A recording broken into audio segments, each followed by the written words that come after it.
Okay, welcome back to Meet Up Speak Up. You're about to hear a video of the first time I was arrested on the 10th or the 15th of 2012. This will give you some insight, and I will be glad when I can actually show the videos. But this will give you some insights of what took place during that day, that morning. It was 4:30 in the morning. This is the first judge I seen. The judge you previously are listening to is the second judge. This is the very first judge, and it's certain questions I asked him and certain things he was insinuating. First of all, he was insinuating that I was lying about my civil rights being violated.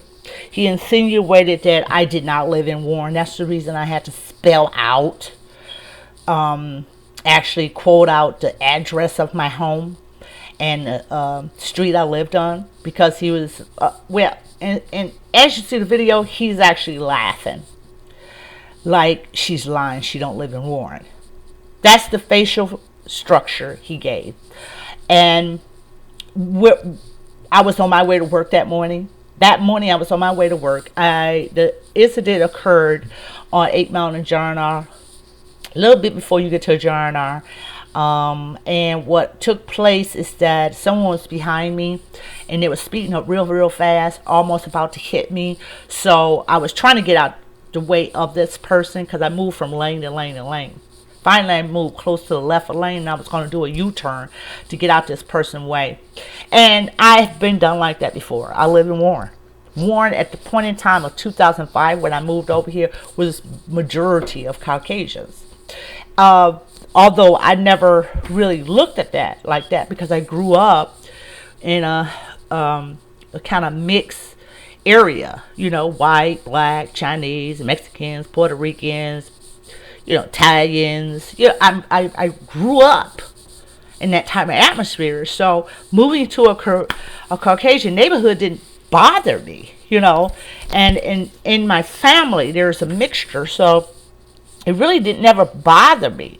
But little incidents, and I will show, you know, another segment of how undercover prejudice happened. And I've been, you know, told, you know, get off the road, you know, move over, especially during the 2012 and 2008, you could say, because, you know, I was basically for Obama. So with me putting all Obama signs up, and I had Obama signs all over my car, and I'm not looking at where, you know, people are going to try to run you off the road because you got Obama stickers on your car. So my mentality wasn't there. But as first and second time, and I'm like, oh, so they're just going to make me take off my stickers on my car? I don't think so. So I kept them on there. And that is the reason that this person was doing what they did. So I said, let me do a U-turn and come back around, because it's a little slight U-turn right there before you get to Adjourned, and come back around. And I was going too fast. And what happened is my fault. I was going a little too fast trying to get away from the car. And I tried to do a U-turn and I slid off right there in the little median. Okay, which is a little grass field. I did not hit anything. I did not damage my car. My car was workable. It's just that I messed up my tire. And I had to get out. I got out, looked at my tire. Then I tried to back up. It wouldn't back up because it hit that little curb piece. So that's the only thing that took place.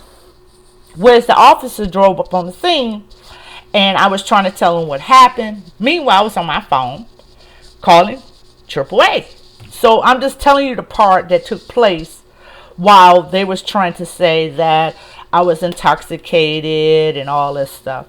They never found any liquor bottles in my car, no drugs in my car, no drugs on me, no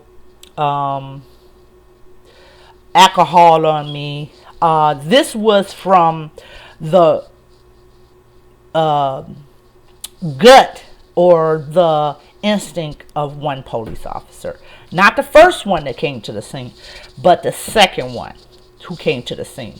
And the reason why this became a feeling of his is because the second officer that's seen is the one that actually did the sexual misconduct. And that will come out, and I will show hopefully the video from the police cruiser of what really took place and why they tried to cover this up. But anyway it goes, here's the audio from October the 15th of 2012. Now I'm not going to stop the video because every time I stop the video, it kind of throw it off and don't recite the recording. So I want to put the audio, and here's the audio now. 264704 people versus Jacqueline Scrolls. Go ahead and stand up again at the table there for me, ma'am. You are Jacqueline Scrolls? Ms. Scrolls, you're here today on several charges. These are all alleged to have occurred on October 15th of this year that you did while in the city of Hazel Park at 8 Mile Road in John R. operating a motor vehicle. Count one, it's alleged that you did operate a motor vehicle while intoxicated. No. It is a misdemeanor and causing an accident. It is a misdemeanor punishable up to 93 days in jail, between $100 and $500 in fines and or costs and or 360 hours community service. Do you understand that charge? Yes, I do, and I plead not guilty on them charges. Count two, you're charged with being in possession of a concealed pistol license and having a pistol while under the influence of alcohol. That is also a misdemeanor punishable up to 93 days in jail and or $100 fine plus cost. Do you understand that charge? Yes, I do, and I'm not guilty. I have a CCW, and I wasn't had any weapon on me. My weapon was in my locked back of my truck, in my truck. So if they went through without the proper cautions of having Ms. Rolls, study the histrionics. You're also charged with resisting and obstructing a police officer. It's alleged to have occurred on the same date and time. It is a misdemeanor up to 93 days in jail and or $500 fine plus costs. Do you understand that charge? yes, not guilty. And you're charged with refusing PBT, a breathalyzer test. That is also a misdemeanor. Do you understand that charge? Yes. You have the right to have an attorney represent you. If you could not afford an attorney, one may be appointed for you. Do you understand that? You also have the right to remain silent. Do you understand that?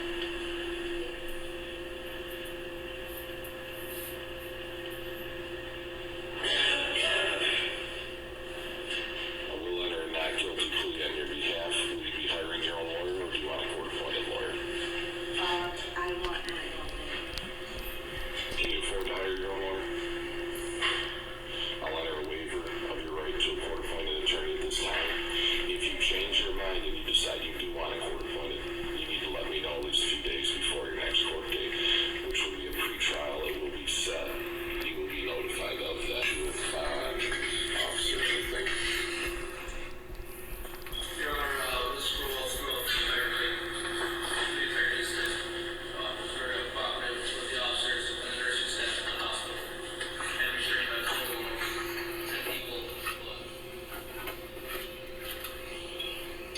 Thank you. Officer Hallifield. Ms. Schultz, anything you want to say before I set bond? The charges is false. I was denied my privilege to have a phone call to call my attorney. I was restrained, and I had told them already that yes, I was taking medication, but I'm not Pharmaceutical. a person who's drinking, and they restrained me and forcefully took my blood.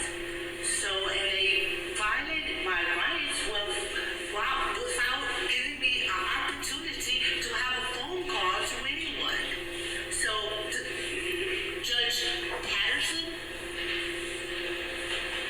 they violated my rights. They put me into a filthy cell and shoved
this matter in a legitimate fashion other than yelling at the police officers and yelling at this court and becoming